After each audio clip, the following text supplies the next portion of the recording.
This is the House of Hockey podcast on the Hockey Podcast Network. Hockey is more than a game, it's a lifestyle. It's you, the diehard supportive fans, your favorite players who are on the team you cheer for and the organization who supports them. The companies that make your gear, bags, and beer league sweaters. The hockey moms and hockey dads and everything else that makes this House of Hockey your home. Come on in. I'm Breezy. And I'm Rae Rae. And this is our house.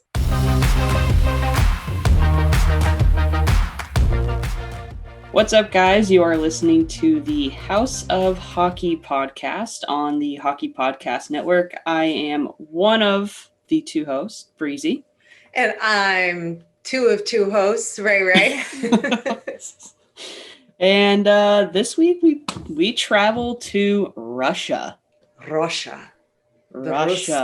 Yes. I mean, not really. She's in the States currently, obviously, for reasons. Our guest is an international reporter for the Kontinental Hockey League, the KHL. Her name is Jillian Kemmerer, and she was actually the first ever American to be embedded with a KHL team. She covers the Red Stars, which are actually a team from, Red Star, not stars plural.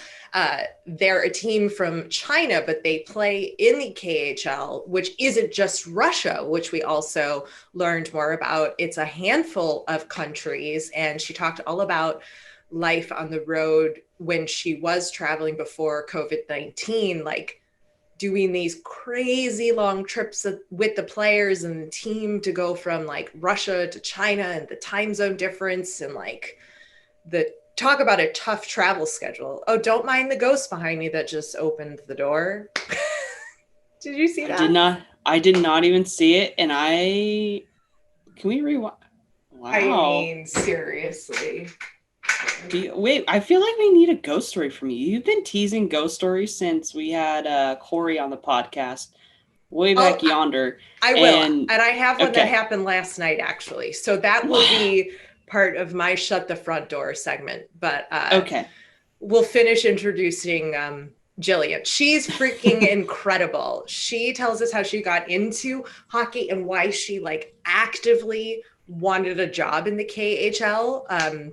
Her inspiration to cover the Russian hockey style of play and what she did to achieve her dream was incredible. And it's super inspiring. Plus, like lots of great stories about just hockey and hockey players and a DJ in China that really bungled botched the playlist, but she's also super knowledgeable and stats, and I mean she knows how to speak Russian. Clearly she needs to have to do that, but just the way she explained everything and kind of broke down the KHL and the differences between that and the NHL, and I don't know, you just have to listen to it. I mean, it was so knowledgeable. We heard so many stories, so many good things, and I feel like I learned a lot, and I feel like Russia is like a spot I want to go to now.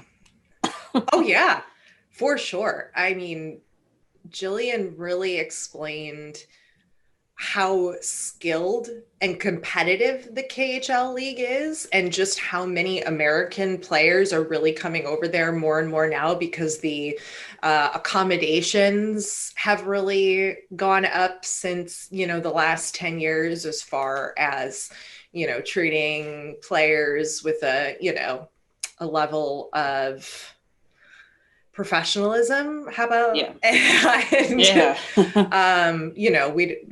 we're going to tread lightly here because, it is Russia and this is Jillian's job. And, we'll just leave it at that. Yeah. And also, too, what I thought was really cool and important was hearing how current NHL players, how they like to end up playing their final, year or two of their career in Russia and the reasons for that. So lots of good info to come when we bring her on. Yeah. Oh, yeah. Anyway, in the meantime, I feel like I should just get right to this shut the front door segment. What do you think? Yeah, I mean, we've already mentioned it, and now I'm shaking in my house slippers because I need to hear this ghost story. Your house slippers, what are you, 85? Oh No! my. Okay, hotel slippers are so comfortable. I wear them all the time. They are, but you said it like my house slippers, My like house you're slippers. like with your No. house coat and your house slippers. That just sounded funny. Okay. Okay, it did sound funny. My house Uh, slippers. yeah, Whatever. that's what they're called. Yeah. Shut the front door. It's time for a ghost story. This isn't even the craziest of experiences I've had, but last night at my aunt's house in Maine, she's moving. I'm here helping her move. And we did a bunch of move yesterday, like took a lot of furniture out and stuff, she doesn't need. And there was a lot of upheaval in the house, and ghosts don't typically like that. And we came back, and I came upstairs to do a workout, and all of a sudden I smelled this male cologne, like so ever present, like it was all around me, like this smell of men's cologne that was like clean and crisp, and it was very specific, and there was no man in the house there.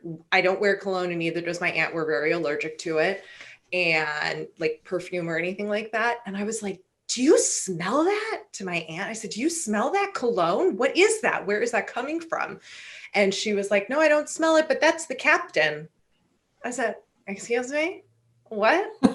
And she said, yeah, that's the boat captain who lives here, I think, because she lives right on the water near where boat captains probably would have lived. And she's like, yeah, he's just probably concerned with all the moving. And then all of a sudden she got a whiff of the smell, and she was like, oh my God, yeah, I smell it now for sure. So I just told the captain, I said, don't attach to me. Don't worry. You can move to the new house with us if you want. But I'm going to need to ask you to leave me alone, because like, I don't have time for that. So I don't know. She said she's seen him before. He'll like open doors and stuff and close doors. Like what he did Just now, probably. Just now.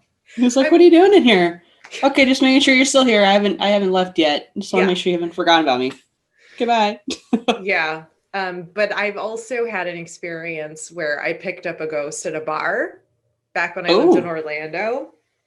A gypsy woman, like a real gypsy woman, walked into this bar. She had a rose. She gave me this rose. I took it home. I went to bed.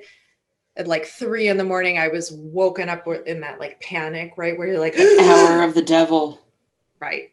Yeah. And it was like, I woke up, I'm sweating. What's wrong? I checked my phone, nothing. And then all of a sudden in my bathroom, I hear all the shampoo bottles and soap get washed off the shelves. And every single one went clanging inside the tub.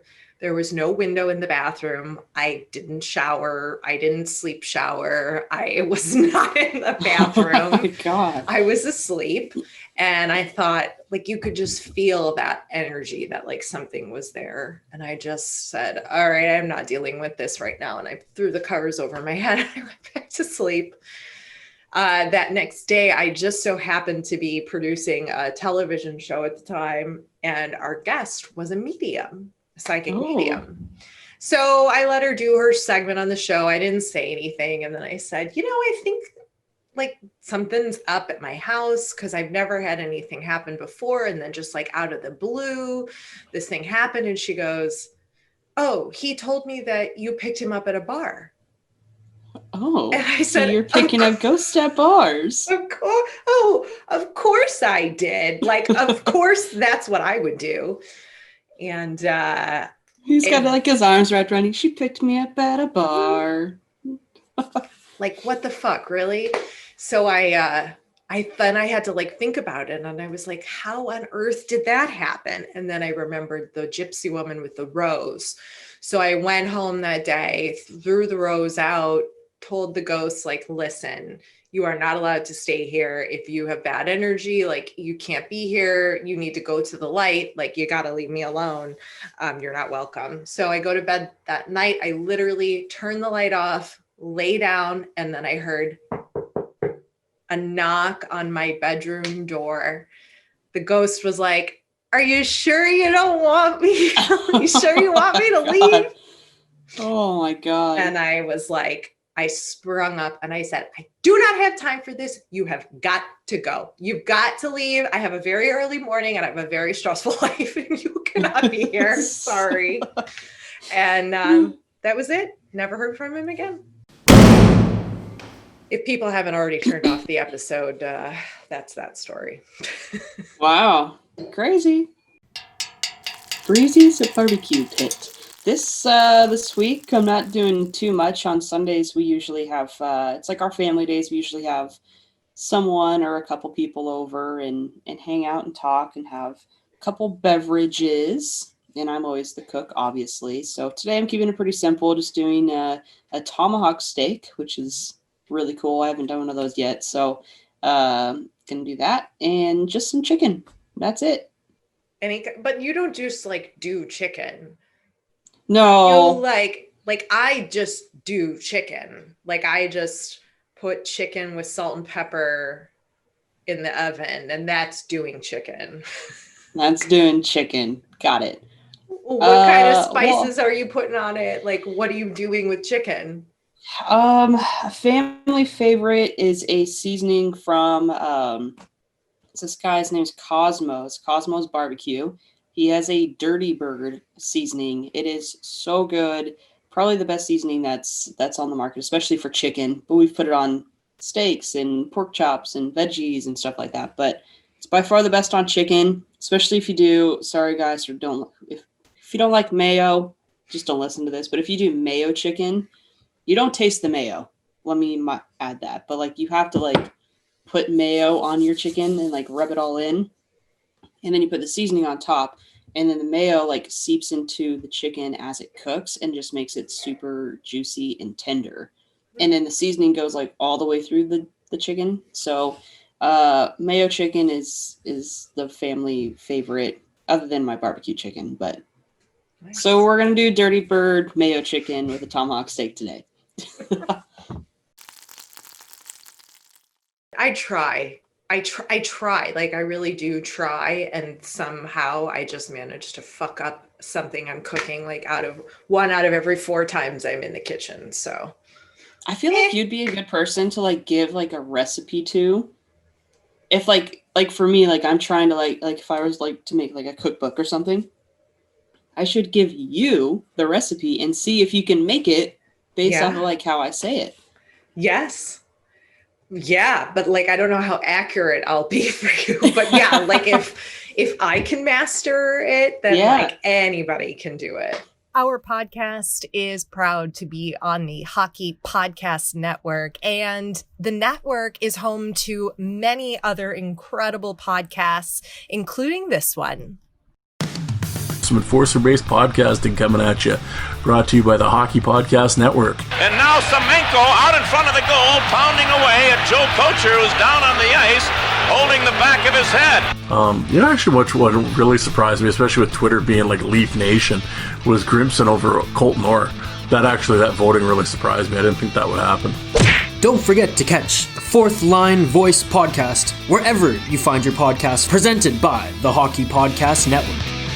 Marc Bergevin. And everybody goes on and on with the whole PK thing and blah, and he hated him because he doesn't like fun and blah, blah, blah. I have heard from a few people that Marc Bergevin's hilarious. No, this guy was a riot. Yeah, he would have to be at the bar and he's like, oh, I just had a penis colada. And the girls would like give a double take and be like, what? He's like, yeah, I had the penis colada, it's not bad, Enforcer-based podcasting wherever you get podcasts from. This week's guest is an international sports journalist covering Russia's men's and women's hockey leagues. She is the host of the Faceoff and Ice Diaries for the KHL aka the Kontinental Hockey League. She is a self-proclaimed Russian hockey colluder, and this is so cool, the first American to work as a locker room reporter in the KHL. Welcome, Jillian Kemmerer. Thank you so much. You got it. You nailed it. You nailed it. You just got to get the two Like, I get a lot of Kemmer, but you said them both. You're Kemmerer. good. Awesome. You hit them both. Well, anyway, welcome. We have a lot of questions. So like, I'm not really sure where we're supposed to start here. We were telling you before we started that we don't really know a whole lot about the KHL. So before I think we dive into that, why don't you tell us how the hell did you end up in Russia covering the KHL? Like, you're an American, like that's got to be an incredible story. Like, how did you learn Russian? Like, I have a lot of questions. It's okay. Like, all of my friends and family have the same questions as well when I wound up over there.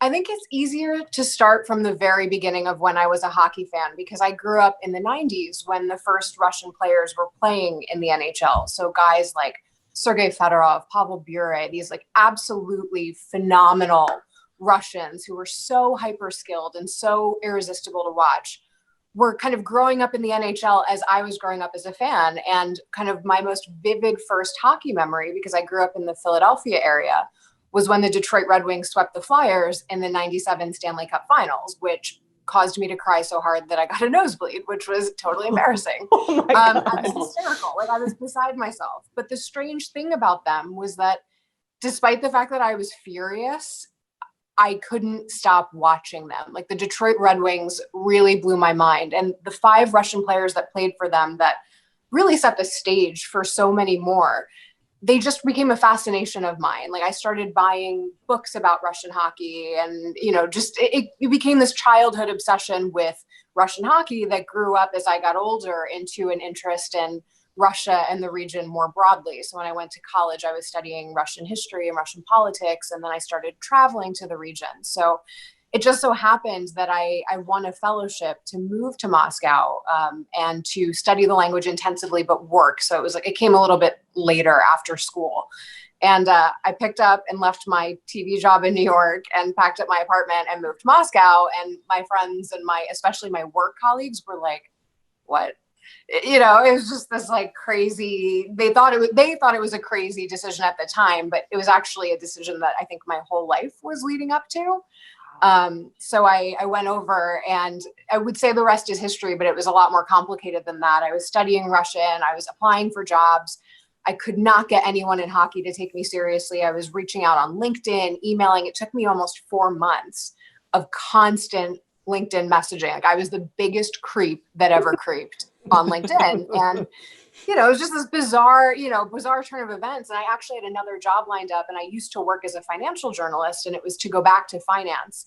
And I came within a 24-hour window of not getting the job in hockey. And then in the middle of the night, a guy that I had been coming after messaged me, and he was like, yeah, hi, can you get to the suburb of Balashika like at 5 p.m. on Saturday, and our GM's going to be there, and we're going to send a camera crew, and can you just interview him there, and we'll see how it goes. Like, this is a team I had never worked with, had barely heard of. I stayed up all night studying up on them, like roll up to this Russian suburb 2 hours early because I was so afraid about traffic, like killed time in a McDonald's, and walked in. And I walked into the locker room of Kunlun Red Star, which is a team that I've worked with as a locker room reporter, and then eventually branched out to the league. But it was just this kind of crazy, a lot of hustling, but probably a meant to be road over to the KHL. So that's how I wound up there in the first place. Oh my God. That's fascinating.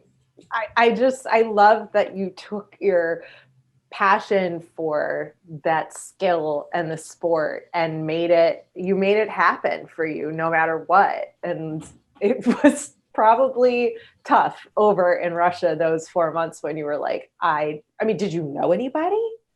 I knew virtually no one. I was so lucky that one of the people I had LinkedIn messaged, even though he couldn't help me, he got in touch with a guy who he thought could. And I think I still owe that man my life to this day. Like every time I see him, I'm like, how many drinks do you want? I'll buy them all. Can I please like take care of your children? Like, what can I do for you? Like, I don't care. I will do anything you tell me. And so I just got so lucky. And Kunlun's a really interesting team in the K. So the KHL spans 6 countries, and one of them more recently is China.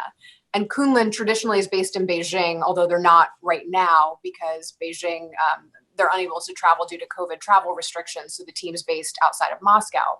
But that team it's comprised of mostly North Americans. And traditionally it was almost all North Americans. This season, it's a little more split. So they needed an English-speaking locker room reporter who could interact with their coaches and with their players. Whereas other teams that are based in continental Russia only have a small fraction of import players. So it was just a really lucky break that they were passing through Moscow. I got this opportunity to sit down with them. And then for the rest of the season, I either traveled to where they were in Russia, or twice I went out to China, once to Shanghai, and then once to Beijing when they moved there. So it wound up just being sort of the perfect meeting. And it's a very cool team. They have a relationship with the Chinese Olympic program. They're helping to get a Chinese team together for Beijing 2022 for the Winter Olympics. So it just felt like this perfect mix of all of my interests, because I love the Olympics. I love how international hockey is. But yeah, I think it was 90% luck and 10% hustle, or maybe like 80% luck, 20% hustle, something like that. Oh my God. Okay. So you were talking and telling us a little bit about the league. So tell us a little bit more about the KHL. So you said 6 countries? 6 countries. Yes. What are the countries and like how many teams? So traditionally, the number of teams is 24. This season, there's 23 because the team in the far east of Russia, which is Admiral Vladivostok, pulled out. Their main sponsor was hit with financial issues due to COVID. They could no longer finance a roster, so they pulled out for one season, and then hopefully we'll be back for the next one, and that's the intention. So traditionally, it's 24 teams. Right now, 23. And the countries are China, Belarus, Kazakhstan, Russia, Latvia, and Finland. So it spans quite a few time zones. It spans, a number of countries, a number of, at least this season, different COVID-19 regulations. So as you can imagine, it's quite a complicated league to master and to travel in. And in fact, the travel schedule has more of an impact on the standings than you might think it would. So if you look at teams that are in the Far East, Kunlun Red Star, great example, in Beijing, teams, when they go to play Beijing, they stay on Moscow time or whatever time zone they're coming from. So they black out the bus, they wear blackout shades, they, pull the curtains in their rooms, they practice at what's effectively, late at night, but actually the afternoon their time, they play the game, they get on the flight, they go home, they don't adjust. But there are more teams grouped in the West than in the East. So Kunlun Red Star, when they go on a road trip, it's 2 or 3 weeks long. So they can't stay on Beijing time and play. So they fly over, they adjust, they get on the ice, they do this road trip for 2-3 weeks, and just when they're adjusted, they go home to Beijing, and within 48 hours, we'll be playing another team that's flying out to play them. So when you look at a team like that, there tends to be a breakdown toward the second half of the season, especially if you have a slightly older roster. But I mean, old or young, jet lag is a really serious situation. Recovering from a 10-hour flight is a serious situation. So, you'll watch them and they'll look great for the first period, great for the first half of the second. And it's like you're watching them power down. And the number of injuries and illnesses and the toughest push, the playoff push, January, tends to be enormous. Now, Kunlun's playing outside of Moscow this season. I'll be really curious to see, with a lot of familiar names on that roster, how do they do in that final push? They had a rough go at the start of the season because they were playing without their imports as COVID was restricting visas and whatnot. But when we get toward the end, when everybody has kind of gotten through the COVID crisis, hopefully, will they be stronger in the playoff push? Because being in the Eastern Conference, that Far East can be a bit of a disadvantage. So there's a lot of interesting layers that go into it. So many international players that play in it. But yeah, it's a really, really interesting league from like a geographic and cultural perspective. Definitely. I mean, it's a wide range. I had no idea that even it went down into China and whatnot. So that's pretty crazy. So what's the difference between the KHL and the NHL game-wise? Same rules? The KHL follows international rules. So they're only very slightly different. I think the big differences usually come down, and traditionally I'll say, because it's changing, to the ice size. So the KHL for a long time was predominantly on Olympic-sized ice, which in meters is 30 by 60. So it's wider, much wider than North American ice. But now, as we see the IIHF trending toward North American-sized ice, they're phasing out the Olympic ice sheets. So now the teams play on Finnish-sized ice, which is like a hybrid, and North American. And there's, maybe one or two holdouts still on the Olympic ice sheet, but that won't be the case after 22. So the ice size used to be really the biggest difference. It drove some differences in play. If you talk to a guy like Reed Boucher, who was a point sniper in the AHL, comes over this season, he said to me, I would find myself throwing away the puck thinking a hit was coming. But in reality, I had a lot more time than I thought I did to make the play because I had more space on the ice, more room to work with.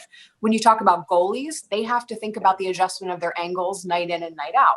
A guy like Ilya Sorokin, who just signed with the Islanders, told me in January, when I'm doing fine, I don't notice it. But when I'm going through a rough go, all of a sudden I notice every little difference. And all of a sudden I have to think about the timing when I'm playing a puck from behind the net. And those are all really interesting nuances that North Americans in particular, when they come over, have to adjust to. The game is slightly less physical from that perspective. It's a little bit slower. I would say some guys will say to me, and Jake Chelios, the son of Chris Chelios, who's playing over at Kunlun, has said a few times, it feels more momentum based. It almost feels more like soccer. Some of the Russian teams tend to play quite defensively. They might lay back and trap. Whereas some of the North American import coaches, like Bob Hartley, for example, who won the Stanley Cup and now is over in the KHL coaching, he tries to play a more North American run and gun style. So as more import coaches come over, as more import players come over, the styles are going to merge. But as of right now, you still definitely see some of that heavy Russian influence. You do see some differences in ice sizes, but that will increasingly become less of a factor. And I think the KHL and the NHL, in terms of playing style, it's going to converge more and more as the years go on. Crazy. I had no, well, I mean, when did has it always been a bigger ice sheet, or did it only occur when, I mean, I'm going to sound really dumb right now, but like when they started to like play on like Olympic terms or whatever that would be? They traditionally always played on larger ice. That was something that's a tradition that's been in place for a while. The North American size is more recent of a phase in because the IIHF now is saying they're going to play their world championships, et cetera, on North American sized ice. So as that happens, and now these arenas need to come into, some kind of code or conformity. And if Russia wants to host more international events, these arenas are going to have to conform to that. The hybrid sized ice is, I believe, 28 by 60. So it's only a few meters wider. It does make a difference, but it's not a sizable difference. And that is going, I think, to dominate the league for now. But you are seeing some teams like St. Petersburg playing on North American ice. St. Petersburg, I think it's important to consider, has produced a lot of first round draft picks. It produced Igor Shesterkin in New York. These players are coming over just ever so slightly more prepared for North America in the sense because they were playing on North American sized ice to begin with at home in Russia. Oh, that's what I was going to say. So then how is the players coming from the KHL and even just Russia in general, like the ones who are playing on North American ice, they have an easier time playing in the NHL, but if they're not, do they have a significantly harder time playing? And then a third question is how is the skill level of, like, from what you were talking about in the 90s, that Russian skill of hockey, which I think really changed the way Americans play hockey 100%. Even in the NHL, right? So so it seems like it's almost the reverse now, where or it's like coming full circle rather, where the ice size is now changing in Russia, but like how is that impacting the skill level and the style of play for the KHL and the Russian players? So the skill level, a lot of questions. That wasn't very pointed. Tell me if I don't hit all of them. I'm going to try. I'm going to give it my good college try. So the skill level of Russian players is something that I find very fascinating. And I've talked to, and in fact, just yesterday, I was talking to a development coach in Yaroslavl, who is an American guy, and he's over there working with the young kids there. And I said, what do you classify as why these Russian players are so notorious for their stick handling, so revered for their creativity? What is it about the Russian system that gives them those hands? And he says to me, everyone drills skills, and not every KHL team has a skills coach. But he said, when I see Russian kids, they are in the street, stick handling. They're in their rooms, stick handling. Their parents are super hyper invested in asking for tips and wanting to know what their son can do at home to improve his play, what their daughters can do at home. Russia has a phenomenal women's league. So they're constantly asking how the kids can develop this individualized skill set. And it is something, that work ethic, the kind of family involvement, all of that is something that I think has always been the case in Russia. And of course, back in the Soviet Union times, these Russian players were growing up essentially in an army barracks situation. They were going home only 1 month a year. They were constantly practicing, constantly playing. That's not true today.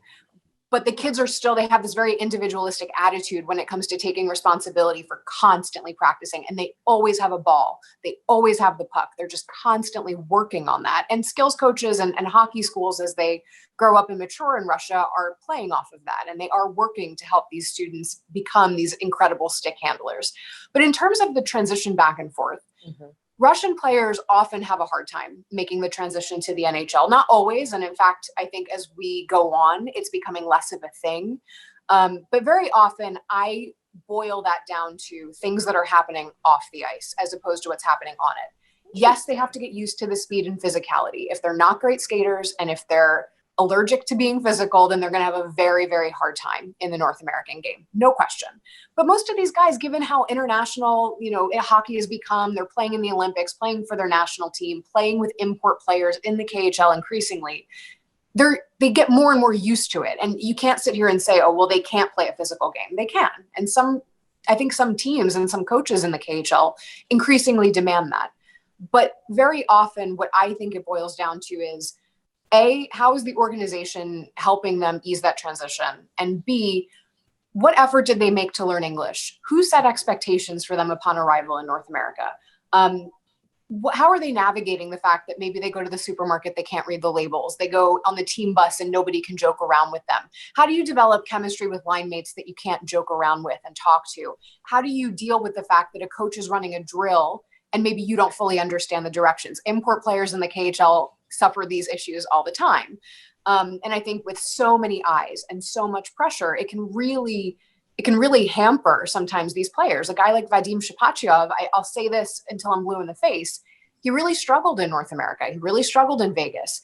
He is consistently, by other players, by imports and by Russians, pointed out to me as one of the most brilliant hockey minds they've ever played against. The skill, the decision-making, all of it comes together in Shapachyov's game. But he really had a hard time in North America. And I think some of his hard times stemmed from his adjustment off the ice. For the North Americans going to the K, there is certainly an adjustment. If you're coming from the NHL, you've played in the most elite league in the world. But a lot of them will say to you, the KHL is an immensely skilled league. And naturally, with so many Europeans, that would be the case. Wow. I think you answered all of my questions. You really explained it. I think it's a really interesting, there's so many more of players coming from the KHL and Russia in general that come over to the NHL, and some have had immense success. But obviously a lot of them, we don't hear about the tough times that they had of all the very important things that you mentioned, of being able to build that chemistry and that connection and everything with their teammates. And shit, I can't even imagine like a coach trying to explain something to me and I have like no clue what they're saying, going to the grocery store, not being able to figure out what is this thing. And like, you just gotta like hope and pray that one of these American guys is going to try to like, guide you in the right way. And I think it's hard. Like Russians in the NHL do well in packs, whether we're talking about Detroit of the late 90s, early 2000s, we're talking about the New York Rangers now. I mean, there's so many examples over time. Tampa Bay this past season. Yeah. Russians do well when they have more than one Russian in that locker room. It's an insular culture. It's one where they feel very strongly toward their families, their culture, their language, having that outlet. The Rangers of the 90s, a great example of some of the first Russians that were coming over. Really, they do function well when they have a community around them. And I think teams in North America are increasingly becoming wise to that. And they're realizing, okay, I have to treat this player like an investment. You don't just invest in something and then walk away. If you're an activist investor, I'm like going back to my Wall Street days, like, okay, you make this huge investment, but then you sit someone on their board. You're constantly monitoring them. You're doing your due diligence. You're asking the right questions. you have to treat a highly drafted Russian player the same way with like any other international player, and easing their transition is only going to pay dividends for the organization later. And I do see increasingly that's the case. But Sergei Fedorov, who's now on the board of Red Army in Moscow, told me, just maybe last year at this time, that he thinks there's a sweet spot for Russian players to come over. And he thinks it's a little bit older. He thinks it's more in like that 22 to 24 range. Now, of course, he has a vested interest. He wants to keep some players in the Red Army system naturally. But when you look at guys like, I don't know, Igor Shesterkin, for example, or hopefully Kirill Kaprizov, who I have high hopes for this season in Minnesota, they are coming over at that time. They're coming over with confidence in their playing ability. They're coming over with Gagarin Cup championships under their belts and Olympic gold medals in some cases. You know who you are at that point, and I think you can weather the storm a little bit more easily. And a lot of these guys are now learning English, which I think is a big deal. Oh, yeah. Now, what is the perception let's just talk about the country of Russia. Like, what is the perception for people who live there when they see Russian players become successful in the NHL? Like, is that the ultimate, or is it, the Olympic team, or like, what is that perception of like the Ovechkins and things of the world, and like the guys on the Tampa Bay Lightning who are from Russia? Like, what is that perception back home? Well, first of all, the Olympics, it's such a great point that you bring that up, because national team participation and performance is a big deal for a lot of Russians. Ilya Kovalchuk crossed the pond to play in the K to ensure that he was going to get to play for that 2018 Olympic team.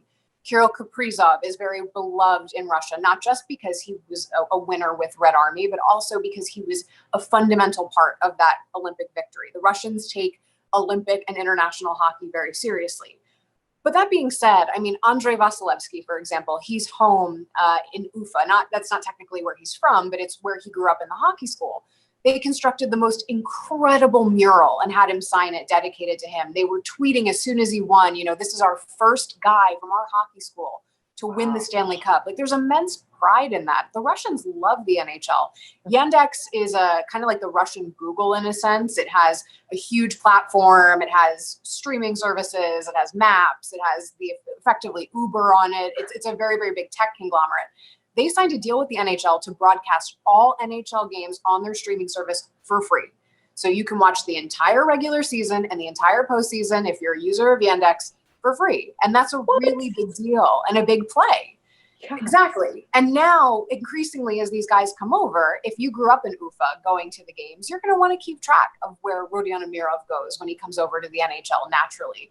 So, yeah, I mean, the NHL is universally the most competitive hockey league in the world. And as many players are kind of coming over to the NHL to play, there are a lot of players from the NHL coming back over to the K. You see guys at the ends of their careers coming over. You see guys on loan this season because everything's so up in the air. So you're seeing an interesting ebb and flow on both sides of talent. So naturally, you're going to want to track where your favorite players go and come back.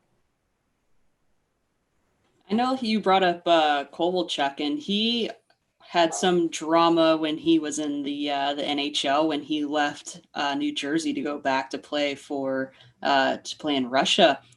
Do you know if he brought the drama to Russia with him? Like,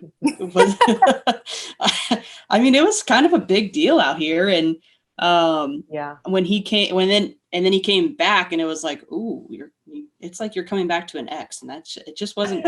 I feel like he had a hard time.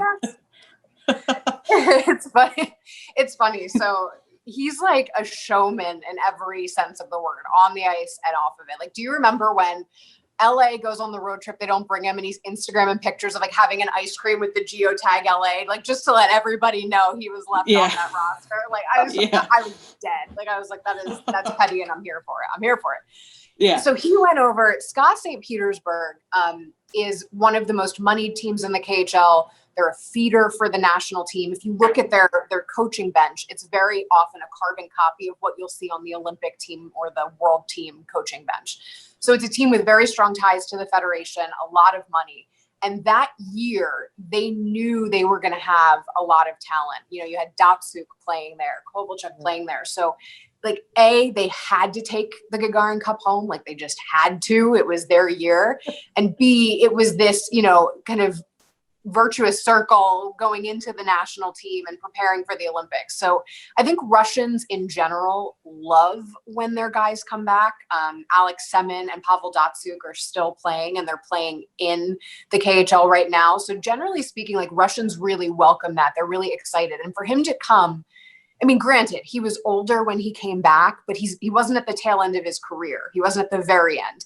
To come back in the midst of that and to do it in service of getting a place on the national team, like, that would win immense points from the Russian audience for sure. Wow. No idea. I was like, oof, risky. Yeah. His little, like, dance in LA, we were covering that a lot. I was working for a Russian newspaper. It's called Sport Express. And it was like, Jillian, can you call every LA reporter you can get your hands on and ask them what's going on over there? Like, what do the fans think? And actually, the LA fans were kind of sympathetic to him for a while, because he just wasn't being played. And even toward the end of the season, when he had virtually no playing minutes, he still, after the start of the season, was like among the better players standings wise. And granted, LA had absolutely blown up that season. So I think there was a little bit more sympathy in North America for him, given that there were coaching changes and everybody was pissed. But yeah, in Russia, like, especially further back when he went back to play for the K, he was like welcomed home as the absolute prodigal son. But I have a friend who has a mug and it says "Stupid Kovalchuk money," and then the New Jersey Devils logo and like dollar bills floating out of it. And it's like the funniest mug I've ever seen, because it really, like, "Stupid Kovalchuk money" is a classification of currency, I think. Oh my God, yes, for sure. You were talking about a little bit about the fans in LA, but what are the fans like in the KHL, and how would you compare them to NHL fans? Let's just go with that. So a lot of people that come over to the K will say the KHL reminds me more of a European soccer game than it does of the NHL. The fans, they love drums, they love flags, and they chant. And they chant and they chant and they chant. And it's like, it's hilarious. And so if you go to a St. Petersburg game, St. Petersburg has phenomenal fans and a phenomenal arena, and it's smaller. Obviously, they have a smaller ice, so you just kind of feel like you're in it. Probably not smaller capacity wise, but you get this feeling that you're a little bit more enclosed in. Salavat Yulayev and Ufa, killer fans, and they travel and they chant and they sing and they bring their flags and they beat the drum wherever they go. So you have some really passionate fan bases in the K. Stadium culinary selections have a lot to be desired. Like, I don't know. I absolutely would not eat a hot dog. I've never had popcorn that wasn't burnt. Like, there's the stadium food selections. Like, you're not getting your Shake Shack. You're not getting, your like bespoke cocktails on the mezzanine level. Like, it's not happening. And you can't drink. You cannot drink in the arena, which is a big thing in Europe. Like in the soccer stadiums, for example, you can't drink. In the hockey arenas, you cannot drink. So you better be, nice and happy before you walk in the door, or else that's the end of that. So, Wow. they have had some dramas with that. Europe in general has had a lot of dramas with alcohol and stampedes and other things. So it's a very like touchy subject. And around the World Cup in Russia, I was there for it. Like, it was a big deal. But yeah, in terms of the in-stadium experience, it's a lot different than the NHL. It's like less of a show around the game. It's more the game. Maybe you get a musical act or something at the beginning, but you're not going there because you want like your epic carnitas taco and your like freshly shaken margarita. Like, it's just not happening. You're going to get a really bad hot dog and a soda. Americans are the worst. We're so lame. We're like, we need carnitas and like all this stuff in order to get our asses into the stadium. That's so lame. We need to be more Russian. You heard it here first. I mean, I don't. Meanwhile, I'm sitting there and I'm like, can I just have a margarita? Like, would that really be too much to ask? Like, could I just have one? But no, yeah. Alas, it's all about the game. Oh my God. That's what I go for. I go to hockey games, and I'm pretty sure Breezy does too, to go see hockey. I mean, there's a nice bonus of having those really nice carnitas at So in Finland at Jokerit's Arena, because they have a big sauna culture, they actually have sauna VIP boxes where you can like sit in the sauna and then like pop out and watch the game and then like go back and sit in the sauna. So that to me sounds epic. I haven't experienced that yet, but I was like, okay, kudos. That's interesting. Oh my God. I'm here for that. I'm here for that. Me too. That is an experience, Yeah. yeah, that is an experience. Oh my God. So what other like kinds of stories do you have? Do you have any really good player stories, whether they are in the KHL or, you know, NHL players maybe that have come and gone? Like what kind of fun stories can you tell us? Because we love hearing good stories about the guys who play. Let's see. I've got it. Actually, this is going to sound like a strange tangent, but the weirdest interaction I've ever had in the KHL was with an arena DJ, not even with a player. Like the players are fine, but like I had this crazy run-in with this guy in Shanghai. So just to begin with, KHL music selections, circa 1997, you're really not going to go further than that. They're getting better in like Moscow and St. Petersburg, but Baja Men, always on rotation. No. Sandstorm, every game. The theme to DuckTales, I can't even explain that. They play it there. So like you got some weird musical selections to begin with. But Kunlun Red Star was playing in Shanghai and it was a temporary home. So like it wasn't this great, it wasn't really a hockey stadium, right? It was like a place where kids practiced figure skating on the weekends. It was like more of a rink, you know, a community hockey rink than an arena. So they didn't really have this stadium experience. They didn't have a ton of fans. They knew they were moving to Beijing, but the warm-up playlist was terrible. It was like Nokia ringtone status. And I was beside myself. And the players, because I was their locker room reporter and I was working actually within the organization, I felt really bad for them because they were losing and losing and losing. Again, we're talking about second half of the season when these guys have been traveling back and forth for a long time. It was just a rough go. So I went to the locker room and I'm like, guys, give me a couple songs that you want to hear. You know, what do you guys play in the locker room? And let me see if Google Translate and I can convince the DJ to play them. So they give me like Drake. They liked the song called Sunday Morning by Matoma. Like they gave me a couple songs. They wanted to come out to Going Bad by Meek Mill. I'm like, okay. So I cut all these songs. I bring them on a little flash disk and I bring them up to the DJ. And I'm like, hi, you know, really sorry to bother you. The players, and this is me via Google Translate because I don't speak Chinese, like the players would like it if you played these songs when they warmed up. I've labeled them for you and I've numbered them. So you just go play 1, play 2, play 3, play 4, play 5. And he's like, yes, warm up. And I'm like, yeah. But like, here are the songs and like, here's the list. And like, can you play them in this order? And he's like, yep, warm up. I'm like, okay, like great. So I go downstairs. I have to get on the bench to film them while they're getting ready to warm up. Meek Mill comes on. They start skating out. I'm like, my man, like he did it. And then as the song is playing and I'm like trying to videotape them for their Instagram live, all of a sudden, like I'm hearing a little bit of Drake and I'm hearing like a little bit of Kanye and then like a little bit of Matoma. This man thought it would be a good idea to play all 5 warm-up songs at the exact same time. So we're talking like all 5 tracks playing simultaneously. Drake, Kanye, Meek Mill, and I'm like, it sounds like a fun house in here. It was insane. It sounded crazy. And the players are like trying to warm up, but they're also looking at me because here I am, the asshole that went up there to try to fix it. So like they're looking at me like, good job, Jillian. And I'm looking and like the guy, he's up in the booth and he's like, and I'm looking at him, I'm like, I'm going to kill you. Like, yeah, great. And I'm just standing there filming them. And it was just the biggest nightmare. I was so humiliated. So the long story short is I don't interfere in KHL music selections anymore. Like whatever they want to play DuckTales, play it. Like I'm in. That's fine. Well, at least it's not like a super embarrassing thing. Like it's more funny than like, oh my gosh, this is insane. Like I would be more embarrassed by mispronouncing names because there are some crazy names.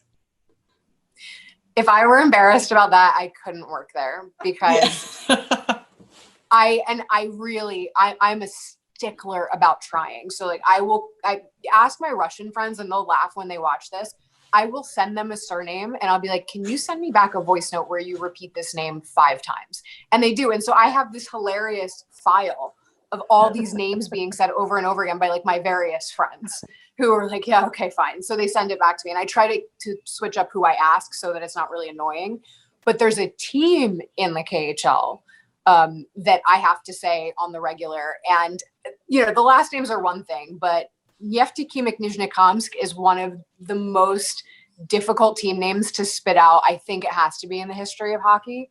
And it's an interesting name because Neftekhimik, it's oil and petrochemicals. And that's kind of what the history of what the city is about and its industry. And the city is Nizhnekamsk, but like spitting that out when you're like, and Kunlun Red Star is playing Neftekhimik Nizhnekamsk. Like you just kind of have to, go for it.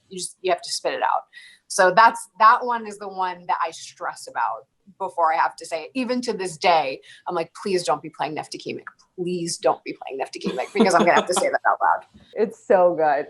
Tell us more about life in Russia. So what's when you're covering a season, let's pretend we're not in the middle of all the things that are happening around the world. Like, what does that, like, do you live in Moscow or do you live, like you were saying that you travel sometimes with the team that you cover, like what's life like there? So I've done this a couple of ways. So with the exception of the year of our Lord 2020, which has been, bizarre and working 100% remotely. I used to be completely based in Moscow. And so, for example, the Moscow region has a huge number of teams, so it's fairly easy to get around. One of the Eastern Conference teams, a team called Avangard, plays in Balashikha, which is a suburb of Moscow. Traditionally, they play in Siberia, but they're having their arena built, so they're playing temporarily outside of Moscow. So like that's a good place to base yourself, and you can take the bullet train to St. Petersburg, which is phenomenal. Or for other further out cities like Ufa, etc., you have to fly. I did do the Moscow, Shanghai, Moscow, Beijing route. That's a super, super long flight. Ridiculous that's a road trip. Like it's not. When it becomes a red eye, it's not a road trip anymore. It's ridiculous. So that's a big one. And Kunlun played also briefly in the south of China in Shenzhen. I took a 20.5-hour route to get there, which I don't even want to talk about. But last season, because I was splitting more evenly between going to Russia and going to China, I home based here and worked remotely half the month. And then the other half of the month, I was either in Moscow or China. And that happened up until December. December hit, COVID hit. I went to Russia in January. And then I went back to Russia again for the women's finals. And I was there up until they basically closed the border. So the Kunlun women's team, the Chinese women's team, won the Russian league last season. It was their first season in the league. It was the first title China has ever won in hockey. So just absolutely enormous. Team was filled with like a bunch of famous North American players, Chinese nationals, North Americans of Chinese descent, like fascinating team. So they're lifting the cup. I'm with them. We're all at a club like at 2:00 in the morning in Ufa, and they're like drinking their champagne out of the cup, everything else. And I get this phone call and it's like, you've got to come back to America. They're going to close the border on Friday. And this was Wednesday night going into Thursday morning. And I was like, holy crap. And I wasn't in Moscow. I was in Ufa. So I was still a connection out from getting back to JFK. So I went straight from the nightclub to my hotel, packed up everything. I wound up having to leave camera equipment in Ufa because I couldn't get to the arena and have it unlocked. And it's still there to this day. So God bless that camera equipment, wherever the hell it is. And I got on the flight and just came home, and I walked in, basically Thursday night, New York time, and the border was closed the next day. So it was terrifying. So like sometimes moments like that are a little wild, but the experience of the KHL is quite cool. And the fact that it's so international is interesting. And if you go to their All-Star Week, there's just this great kind of sense of humor about it. The mascots are out kind of like bashing each other. And then they not always, but often do an outdoor component. And this year they did the outdoor game on Red Square. So like you have all of the buildings of Red Square and it's like lightly snowing. They actually they chose the women's all-star event to have the outdoor moment in Red Square. So you had a team of women's all-stars against a team of like a bunch of famous Russian commentators and others that play hockey. Alexei Yashin was the captain of that team, and like samovars of mulled wine and like all of these traditional Russian things. And it was just the most incredible experience. So there are moments like that where, I think the NHL from a playing perspective, from a watching perspective is so exciting. But I think to myself, I couldn't be more grateful to have had the experience to see the way they do things here, because it's just a part of the world a lot of people don't go to, and that's very stigmatized, I think, on both sides. And it feels just really special to kind of get to go back and forth and share a little bit of what's happening over there. to put the women's all-star out in the middle of it over like guys who are, these prodigies of the men's hockey league in Russia and even playing over in the North American League. I mean, that says a lot about the players over the women's players over there as well. It's so cool. So the KHL's taken kind of like an NBA, WNBA perspective when it comes to raising women's hockey. Like they are now not in charge of the league, but they are financing it. They're providing a lot of expertise. They're providing a lot of staff. They're helping the women to get more coverage on KHL TV, which is kind of like the equivalent of NHL Network. When we were, celebrating the victory of the Chinese women's team, KHL TV was playing on the TVs in the bar, and they were showing the highlights of those games. Like I was broadcasting for CCTV, the Chinese channel, as well as a little bit for KHL TV. And like just the fact that they had dedicated so much resources to covering that. The women's all-star game had this phenomenal light show at the beginning with this guy on skates with a violin and these lights popping up. And they made the women's all-star game like part of that week. So anyone that came to Moscow for the men's all-star week, if they wanted to make a vacation out of it, could do both. And they just really tried to be inclusive about it. They had women's all-stars demonstrating the skills competition events for the men's all-star game. So like when they were having their skills competition, it was actually some of the women that were out there doing the demonstrations. They had women referees out. Like the integration is really special and really cool. And they've given these women a league where they can make a living playing hockey, which is not a universal everywhere. And a lot of the women that play over there will say, it's an opportunity we're immensely grateful for. It's not a universal or a given everywhere else. Well, if you're a girl and you want to play professional hockey, I guess you got to go over there. Hop on over. Yeah, exactly. I feel like there's a lot more stories I'm sure you could tell about your experience over there and the incredible talent that you've been able to interview. They're playing away. They're currently going into, it's the only one really, and one of the only ones in the world. Well, Europe is functioning a bit on hockey front, but if we compare it to North America, obviously the North American leagues aren't playing yet. But yeah, they're playing, they'll go into their postseason in late February, early March, and then their postseason will run through April. So anytime you want, I'm here. It was such a pleasure, and it's awesome to see women's hockey reporters killing it. It makes me so happy. So keep doing what you're doing. Same to you. We have three final questions that we ask all of our guests. So we're gonna hit you with them. Who is your favorite hockey hunk?